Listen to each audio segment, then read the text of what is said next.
ராதே கிருஷ்ணா. ஜோதிடர் முரளியின் நமஸ்காரங்கள். இப்போ நம்ம இந்த வீடியோவில் பாவகாரகங்கள் அப்படின்றதுல 1வது பாவத்தை பற்றி பார்க்கலாம். லக்ன பாவம் அப்படின்னு சொல்லக்கூடிய அந்த 1வது பாவம் அப்படின்றத பற்றி இந்த வீடியோவில் பார்க்கலாம். முதல்ல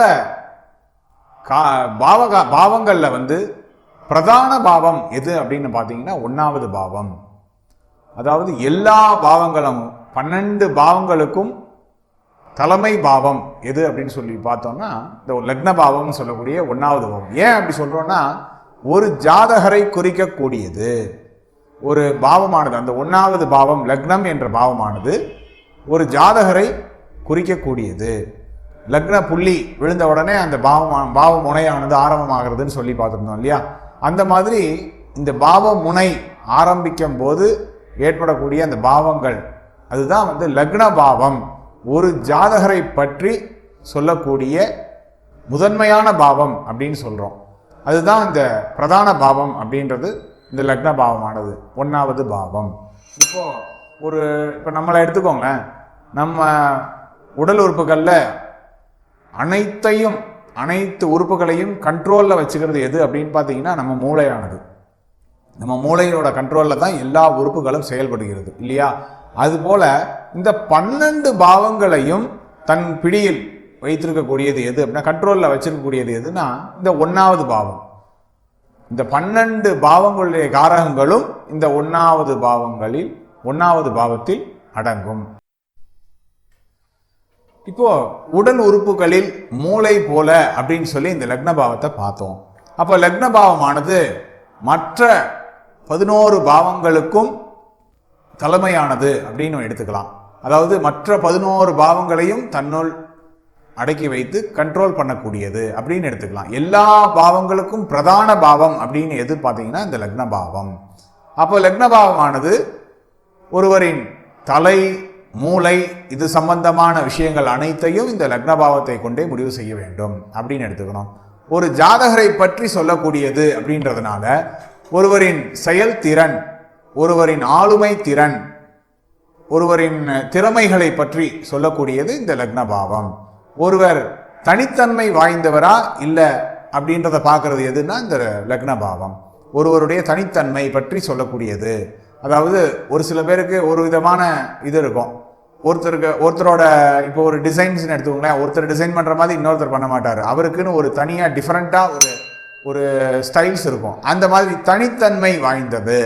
அப்படி அந்த தனித்தன்மை அப்படின்றத சொல்லக்கூடியது இந்த 1வது பாவம். ஒருவரின் தோற்றம் எப்படி இருக்கும், இவர் அழகா இருப்பாரா அப்படின்னு ஒரு தோற்றம் விகாரமாக இருக்குமா, ஒருவரின் தோற்றத்தை குறிக்கக்கூடியது இந்த 1வது பாவம்.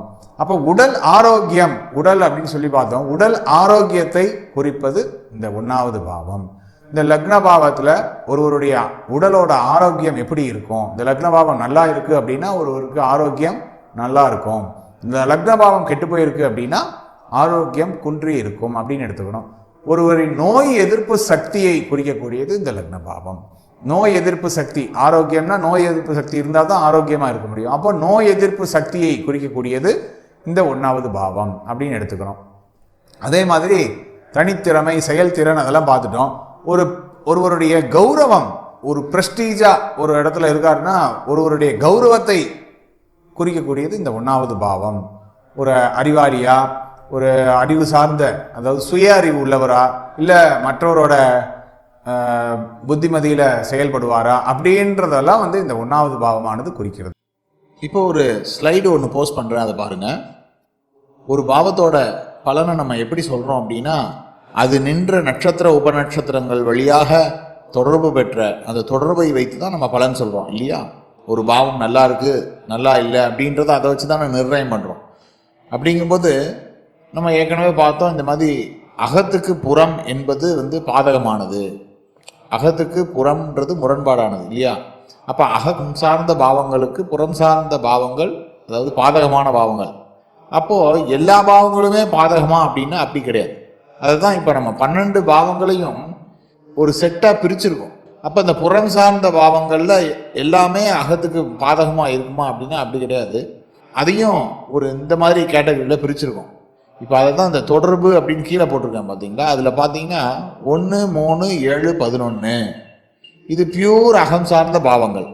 அப்போ இந்த பாவங்கள்லாம் அகம் சார்ந்த காரகங்களுக்கு 70% சாதகமாக இருக்கும், 30% புறம்புக்கும் சாதகமாக இருக்கும் இந்த பாவங்கள்லாம். அதே மாதிரி இந்த 2, 4, 6, 10 அப்படின்றது புறம் சார்ந்த பாவங்கள் எல்லாருக்குமே தெரியும்.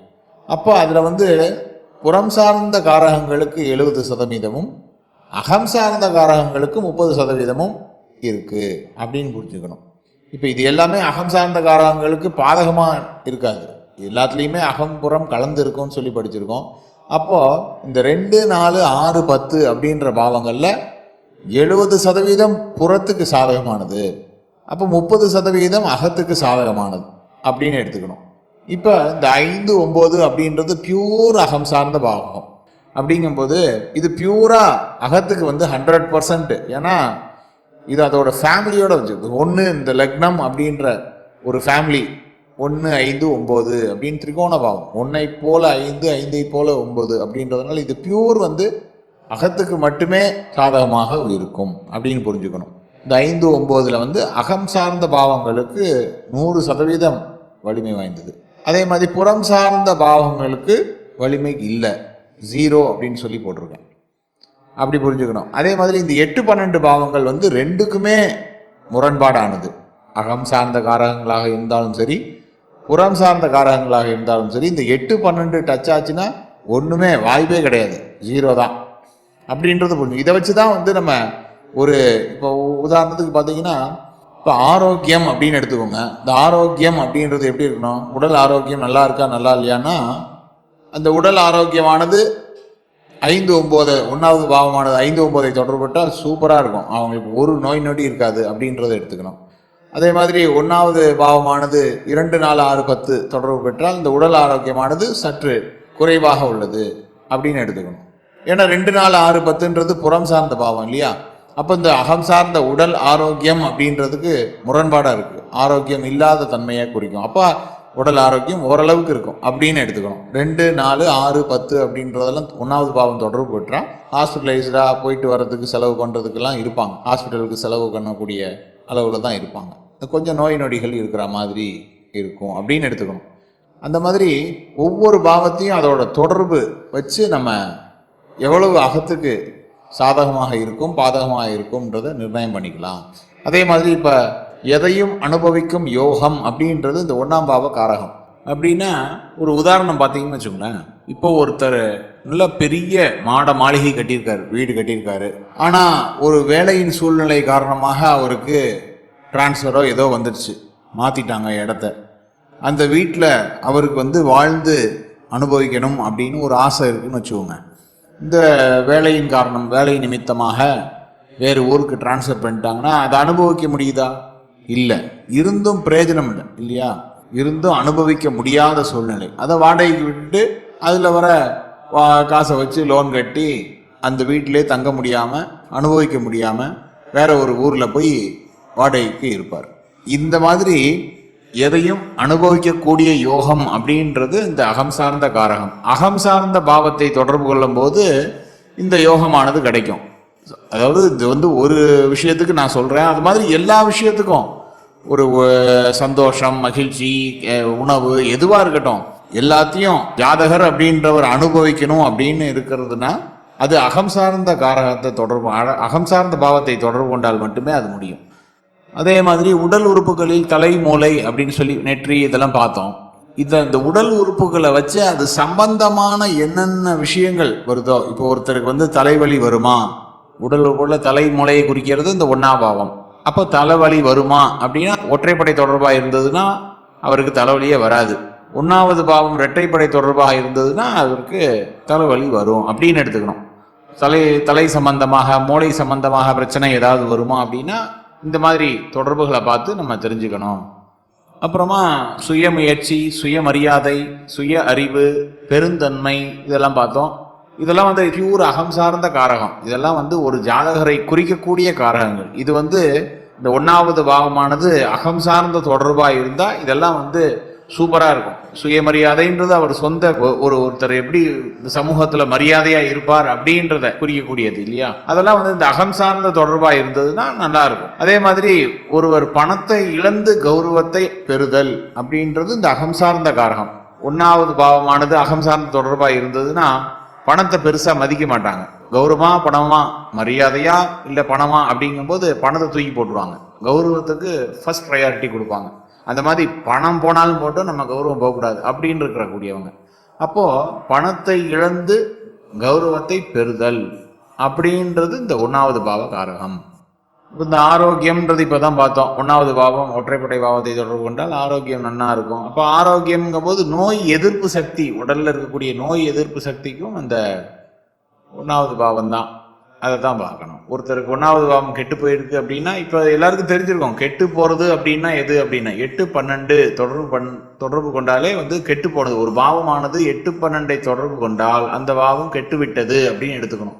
ஒரு பாவமானது 8, 12 தொடர்பு கொண்டால் அது கெட்ட பாவம் அப்படின்னு சொல்லி எடுத்துக்கணும். அப்போ நோய் எதிர்ப்பு சக்தி அப்படின்னு வரும்போது ஒற்றைப்படை பாவங்கள் தொடர்பு கொண்டால் அவர் நோய் எதிர்ப்பு சக்தி நன்னா இருக்கும்.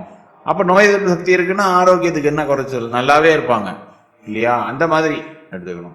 அதே மாதிரி ஒருவருடைய கௌரவம், இப்போ கௌரவம் அப்படின்னா ஒருத்தர் கௌரவமாக இருப்பாரா அப்படின்னா 1, 3, 7, 11 இதெல்லாம் தொடர்பு கொள்றவங்க பார்த்தீங்கன்னா 1, 3, 7, 11, 5, 9 இந்த மாதிரி பாவங்களை தொடர்பு கொண்டவங்கெல்லாம் கௌரவமாக வாழ்வார்கள். அதே மாதிரி 2, 4, 6, 10 தொடர்பு கொள்றவங்களும் கௌரவமாக தான் இருப்பாங்க. ஆனால் ஏன்னா அது அகத்துக்கு 30% சாதகமாகவே இருக்கும் அப்படின்றதுனால ரொம்ப கௌரவங்கள்லாம் பாதிக்கப்படுறதுக்கு வாய்ப்பு இல்லை. இரட்டைப்படை பாவங்களை தொடர்பு கொண்டாலும் இந்த 2, 4, 6, 10 தொடர்பு கொள்றவங்க மட்டும் அந்த கௌரவம் அப்படின்றதுல ஒரு பெரிய பாதிப்புலாம் இருக்காது. 8, 12 தொடர்பு கொள்ளக்கூடாது. 8, 12 தொடர்பு கொண்டா அவங்க ஒருவரின் ஒழுக்கம், சாதனை, அவர் சாதனை புரிவாரா மாட்டாரா அப்படின்றத பற்றி, ஒருவரின் எண்ணங்களை பற்றி குறிக்கக்கூடியது இந்த 1வது பாவம். அதாவது இந்த 1வது பாவமானது 12 பாவ காரகங்களையும் இந்த 1வது பாவத்தில் இருக்குது அப்படின்னு சொல்லி பார்த்துருந்தோம். அப்போது இந்த 1வது பாவம் கெட்டிருந்து மற்ற 12 பாவங்கள் நல்லா இருந்தாலும் ஒரு ஜாதகரால் ஒரு நல்ல நிலைக்கு வர முடியாது. இந்த லக்ன பாவமானது எந்த பாவங்கள் கெட்டு போய் இருந்தாலும் சரி, இந்த லக்ன பாவமானது நல்ல நிலையில் இருந்தால் தான் ஒரு ஜாதகர் ஒரு நிலையில் இருக்க முடியும்.